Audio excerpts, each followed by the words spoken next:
Hello isopod fans, this is Wally Kern. I've had so many of you asking questions about shipping your isopods. You either have sold some or you have a trade in the works and you're a bit concerned about how you ship your isopods. I've had the opportunity to ship hundreds and hundreds of packages of geckos from Supreme Gecko, and I can relate those experiences to shipping isopods. Today we're going to dig into some of the basics about shipping them, and hopefully this answers a lot of your questions. But if you do have questions, don't wait until the end of the video. Drop those questions in the comments below. Let's go ahead and get on with the video. The Isopod Vlog. The very first thing we do when planning a shipment is look at the weather. I go out 3 days and make sure it's not going to be too cold. Under 45 degrees is too cold. 45 to 60, we'll use a heat pack.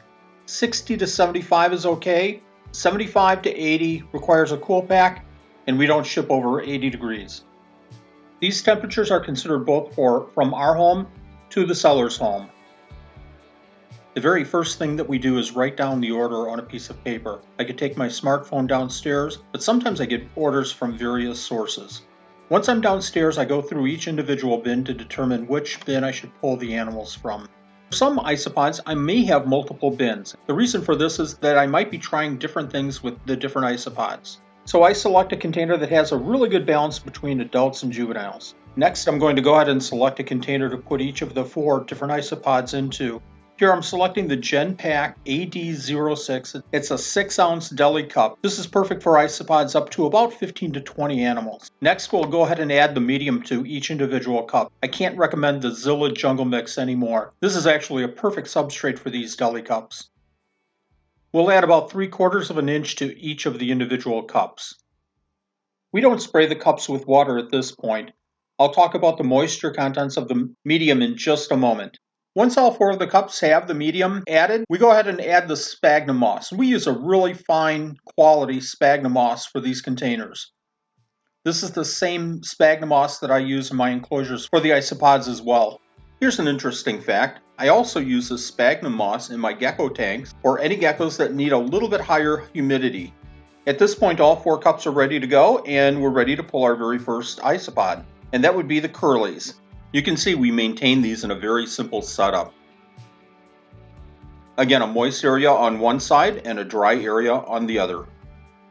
Here you can see that we've collected the 15 or so. We shake off the cork bark into this 15 quart.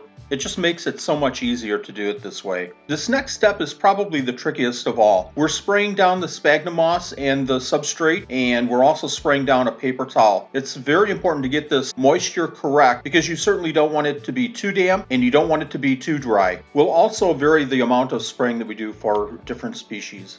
Personally, I like to collect the isopods first in the 15 quarts and then transfer them over to these deli cups. It just offers a little bit more control when I'm putting them into their shipping containers. Here's where you have to be a little quick, and it might help to have another individual with you for this step. The isopods go in, the paper towel goes on, and the container is closed. Now we're ready for the air holes. Oops, forgot the vegetable. We like to put a small piece of vegetable in with this culture just to give them something to munch on for the next day or two. And now we can put those air holes in. We poke about 25 to 30 holes in the top of the container, just to give a little ventilation. We slap the name of the isopod on the container, and we're ready for the next one. The next isopod that we're shipping is the Florida Fast, and I'll go through these next 3 pretty quickly. These Florida Fast really produce quickly, so it should be no issue getting 15 or more of these for the shipment. We're adding them to the 15 quart. And you can see we have at least 15 in there. We're going to go ahead and put the cup is already ready. We're going to go ahead and put the vegetable in, and we're ready to add the isopods. Quick note for the vegetable, you can use any firmer bodied vegetable for this. What do you think? Is that 15? We're ready to go ahead and add them to the cup. The paper towel goes in. The container is closed. And we're all set for the air holes for number 2. The name tag goes on, Florida Fast. Now sometimes I put the full scientific name on, sometimes I just put the nickname on. Then the air holes are punched in the cup, and we're ready for number 3. Next is Porcellio laevis, the dairy cows. I really think that this is one of the most popular isopods in the hobby today. I would rank it right up there with the zebras, and it's certainly our granddaughter's favorite isopod. As you can see us finishing off collecting these dairy cows, I'm trying to be a little bit more selective with the count with this because we have a smaller collection of the dairy cows currently than the prior two isopods. Because these are our granddaughter's favorite isopod, I've broken them into 3 different groups. And one of the groups actually has started producing some very interesting patterns with it. I think we're set with the count now, and I think that you'll find that when you purchase isopods online or from a vendor at a show, if your count is something like 15, you shouldn't be surprised if you get 16 or 17. And a lot of breeders do that just in case there's an issue in the shipment. They want to make sure that you get your proper count. And the final isopod that we're doing today is the famous powder blues. Love these animals. We're having a lot of success with these. They're a very, very fast breeder, so we're going to throw in a few extra isopods in this shipment.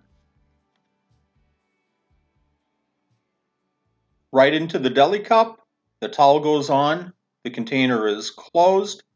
We'll go ahead and throw some air holes in this container. We'll attach the name, and we're all set. Last and maybe not least is we throw a couple of pieces of tape on each container just to ensure that those containers don't open up during the shipment.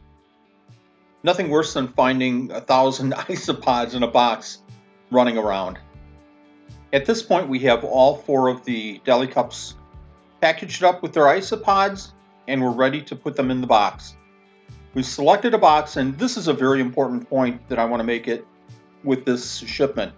We're shipping in the middle of summer. The temperatures are just absolutely fantastic. We're not going to insulate this box. There's no need for insulation against the cold or the warm, but that insulation would add another layer of protection for the box or the isopods. But for now, in our shipping methods, we don't do that. We certainly will be reevaluating this in the future. We're finishing off adding the packing material to the box. You can add cardboard, you can add peanut, you can add whatever material you like.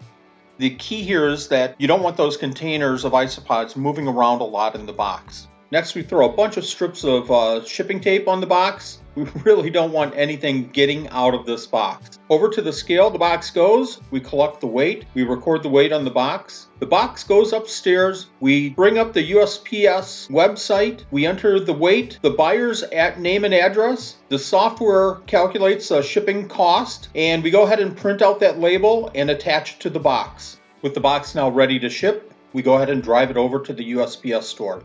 We also send over that tracking number to our customer so they can track the package, but we manage the tracking ourselves on this end as well. Again, this was meant to be a very basic ship your isopods type of instructional video.